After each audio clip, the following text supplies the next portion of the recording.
ఈ నెల 20వ తేదీ మంగళవారం Tirupati Shri Balaji two wheeler mechanic welfare association ఆధ్వర్యంలో హెల్మెట్ ధరించండి, మీ ప్రాణాలను కాపాడుకోండి అని ప్రజలకు అవగాహన కార్యక్రమాన్ని నిర్వహిస్తున్నట్లు Shri Balaji two wheeler mechanic welfare association సభ్యులు పేర్కొన్నారు. ఈరోజు శ్రీ బాలాజీ టూ వీలర్ ఒక హెల్మెట్ ప్రోగ్రామ్ చేస్తున్నాం. 20వ తారీఖు మంగళవారం తెల్లారితో 10 గంటలకు తిరుపతిలో మన తిరుపతి జిల్లా ఎస్పీ గారు ఆదేశాల మేరకు తిరుపతి అవగాహన ప్రోగ్రాం హెల్మెట్ ద్వారా మనకు తిరుపతి ప్రజలకు అందరికీ ఒక అవగాహన ప్రోగ్రాం పెడుతున్నామండి. దానికి ప్రతి ఒక్క సభ్యులు ఈ మీటింగ్కి హాజరయ్యి మాకు జయప్రదని కోరుకుంటూ అటు మీడియా మిత్రులందరినీ కూడా మా ముందుండి మమ్మల్ని నడిపించాలని కోరుకుంటున్నామండి. మనము రేపు తిరుపతిలో Shri Balaji two wheeler mechanic welfare association తరపు నుంచి ఒక హెల్మెట్ కార్యక్రమాన్ని ప్రజలకు అవగాహన రావడం కోసం ఏర్పాటు చేయడం జరిగింది. ఇందులో చాలా వరకు యువత మనకు కోర్టు కూడా ఏం చెప్పిందంటే పట్టణ పరిధిలో 6 కిలోమీటర్లు హెల్మెట్ అవసరం లేదని చెప్తూ మరొక మాట చెప్పింది, మీ ప్రాణాలకు మీరే రక్షణ అని కూడా చెప్పింది. అంటే ఏమి, మన ప్రాణాలు మన చేతుల్లో ఉన్నాయి కాబట్టి తప్పనిసరిగా మనమంతా కూడా హెల్మెట్ వేసుకొని ప్రయాణం చేయాలా.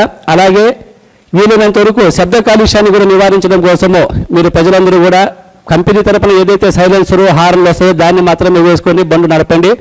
అలాగే ప్రజలకు ఎటువంటి శబ్ద కాలుష్యం వల్ల ఇబ్బంది లేకుండా మీరందరూ కూడా ప్రజలు సహకరించాలా. ముఖ్యంగా యువత మాకు పోలీస్ ఇన్స్ట్రక్షన్స్ ఉన్నాయండి, హార్న్లు కానీ సైలెన్సర్లు కానీ మార్చకూడదని చెప్పేసి పోలీస్ శాఖ మమ్మల్ని పిలిపించి మాకందరూ కూడా ఒక 1 అవర్ మాకన్నీ కూడా సూచనలు ఇచ్చినారు. ఆ రోజు నుంచి ఈ రోజు దాకా కూడా తిరుపతిలో ఉన్న మెకానిక్లందరూ కూడా ఆ సూచనలు పాటిస్తూ ఇంతవరకు మేము ఏ బండ్లు కూడా శబ్ద కాలుష్యాన్ని మార్చే విధంగా ఎక్కడ కానీ మేము బండ్లకి ఆల్టరేషన్ చేయలేదు. అలా ఆల్టరేషన్ చేయాలంటే పోలీసు వారి శాఖ పర్మిషన్ తీసుకున్న తర్వాతే మీరు చేయాలని చెప్పి మాకు గట్టిగా కూడా సూచనలు ఇవ్వడం జరిగింది. అప్పటి నుంచి మేము కూడా మా మెకానికులు ఎవరు కూడా శబ్ద కాలుష్యానికి సంబంధించిన సైలెన్సర్లు కానీ హార్న్లు కానీ ఎక్స్ట్రా చేయడం అనేది పూర్తిగా మానేశారు.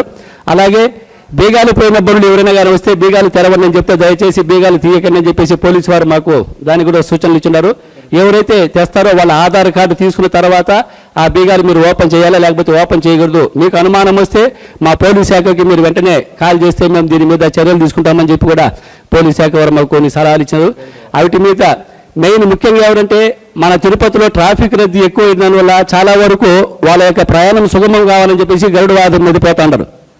ఆ పోయే ప్రయాణంలో చాలా వరకు ప్రమాదాలు గరుడు వారధి మీద జరుగుతున్నాయి. దయచేసి పట్టణ ప్రజలారా మీరందరూ కూడా దయచేసినండి, గరుడు వారధి ఎక్కేటప్పుడు అది ఒక ప్రమాదకరమైన వారధి, గుర్తుపెట్టుకోండి. మనము ఎక్కేటప్పుడు దాని స్పీడ్ అనేది ఒక 20-30 కిలోమీటర్ వేగంతోనే దాని మీద ప్రయాణం చేయాలా.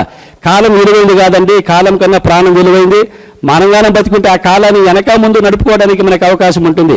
మనకు వీలైనంత వరకు తిరుపతిలో ఉన్న ప్రతి ఒక్కరు ఉద్యోగస్తులు కానివ్వండి, వ్యాపారస్తులు కానివ్వండి, ఎవరు కూడా పట్టణ ప్రాంతాల నుంచి వచ్చి ఇక్కడ ఉద్యోగాలు చేసి తిరిగి మళ్ళా వాళ్ళ ఊర్లోకి వెళ్తూ ఉంటారు.